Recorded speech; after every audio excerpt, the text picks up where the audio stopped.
कसा तर आज ना पावसाचं वातावरण झाल्याचं या तुम्हाला दाखवते.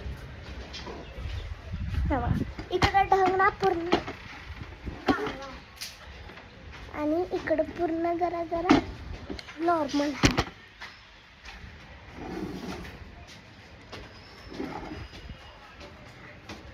आणि वातावरण खूप चांगलं आहे इथं. आणि ना तुम्हाला हे झाड दाखवते. हे झाडाला रोज पाणी देते. कुठे आणि